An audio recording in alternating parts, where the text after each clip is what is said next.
Assalamualaikum warahmatullahi wabarakatuh. Kaifa halukunna teman-teman? Bagaimana kabar kalian semua? Semoga kalian semua tetap dalam keadaan sehat dan tetap selalu semangat belajar di rumah ya.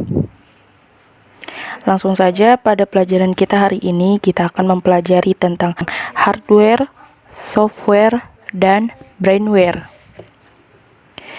Teman-teman pasti tahu kan, komputer itu termasuk alat komunikasi pada zaman apa?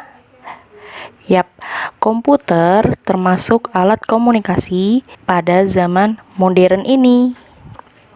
Nah, komputer ini terdapat banyak sekali perangkat-perangkat yang saling bekerja sama satu sama lain berdasarkan golongannya.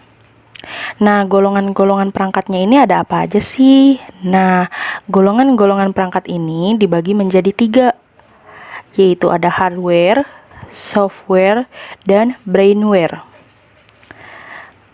Nah, yang pertama, apa itu hardware? Hardware itu bisa disebut juga perangkat keras. Hardware artinya suatu komponen yang ada pada komputer. Bisa dilihat secara langsung dengan mata dan mampu disentuh secara fisik. Nah, perangkat apa saja sih yang termasuk kelompok hardware? Kelompok hardware yang pertama yaitu CPU atau Central Processing Unit. CPU merupakan alat komputer yang berfungsi untuk memproses data menjadi sebuah informasi. Jadi, semua data itu diproses di CPU. Kemudian yang kedua, monitor.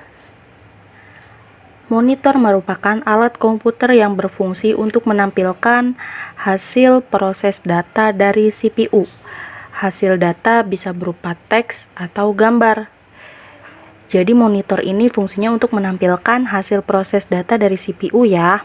Kemudian yang ketiga, keyboard. Keyboard merupakan alat komputer yang berfungsi untuk memasukkan data ke CPU. Data bisa berupa rangkaian huruf dan angka. Jadi keyboard di sini merupakan alat perantara yang digunakan untuk memasukkan data yang nanti akan diproses di dalam CPU. Kemudian yang keempat, speaker. Speaker merupakan alat komputer yang berfungsi untuk menghasilkan suara dari hasil pemrosesan data. Hasil data biasanya berupa audio atau suara. Kemudian yang kelima, mouse. Mouse merupakan alat komputer yang berfungsi sebagai alat tunjuk yang membantu komputer. Jadi mouse ini merupakan alat komputer yang berfungsi sebagai alat tunjuk ya. Kemudian yang keenam, printer. Printer merupakan alat komputer yang berfungsi untuk mengeluarkan hasil data dalam bentuk cetakan, teks, atau gambar. Yang ketujuh, scanner. Scanner merupakan alat komputer yang berfungsi untuk memasukkan data dari sebuah cetakan gambar atau teks menjadi data elektronik yang dapat disimpan di dalam komputer. Jadi misalkan di sini ada sebuah kertas, kita mau memasukkan data yang ada di kertas ini ke dalam komputer. Jadi kita bisa memasukkan data kertas tersebut menggunakan scanner. Nah, itulah tadi beberapa kelompok hardware. Kemudian selanjutnya software. Apa itu software? Software adalah kumpulan perintah pengolahan data yang dijalankan oleh mesin komputer. Nah, software ini biasanya dapat berupa aplikasi-aplikasi yang biasa kita gunakan di komputer. Nah, kelompok dari software ini ada apa aja sih? Nah, kelompok dari software ini yang pertama, pengolah kata atau word processor. Pengolah kata berfungsi untuk melakukan pengolahan kata. Software ini biasanya berhubungan dengan pembuatan naskah atau surat menyurat. Nah, contoh dari aplikasi atau software dari pengolahan kata ini yaitu Microsoft Office Word. Selanjutnya, yang kedua, pengolah angka atau spreadsheet. Pengolah angka atau spreadsheet ini berfungsi untuk melakukan pengolahan angka. Software ini biasanya berhubungan dengan penghitungan, pembuatan laporan keuangan, dan lain-lain. Jadi pengolah angka ini pastinya berhubungan dengan hitung-menghitung ya. Contoh aplikasi atau software yang digunakan dalam pengolahan angka ini yaitu Microsoft Office Excel. Selanjutnya, software untuk multimedia.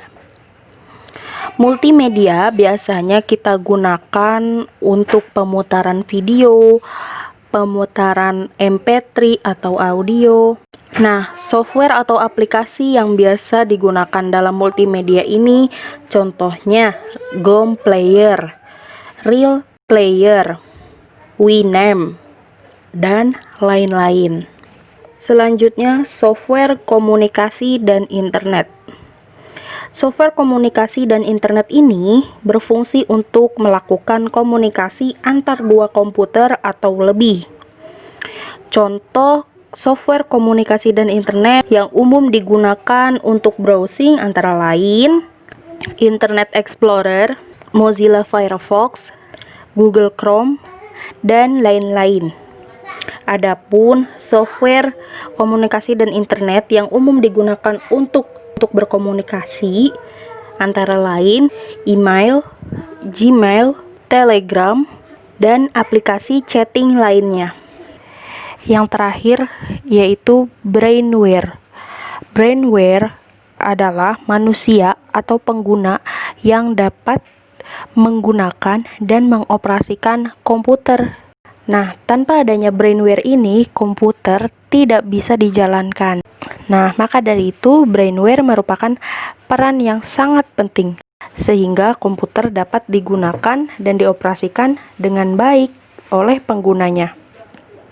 Nah, jadi kita sebagai brainware harus menggunakan dan mengoperasikan komputer atau alat komunikasi lainnya dengan sebaik mungkin ya. Ya, sekian dari Ana, itu tadi merupakan materi kita hari ini yaitu tentang hardware, software, dan brainware. Semoga materi kita hari ini dapat kita pahami dengan bersama. Apabila ada yang tidak dipahami, silakan ditanyakan di grup diskusi. Ya, baik, Ana tutup. Wassalamualaikum warahmatullahi wabarakatuh.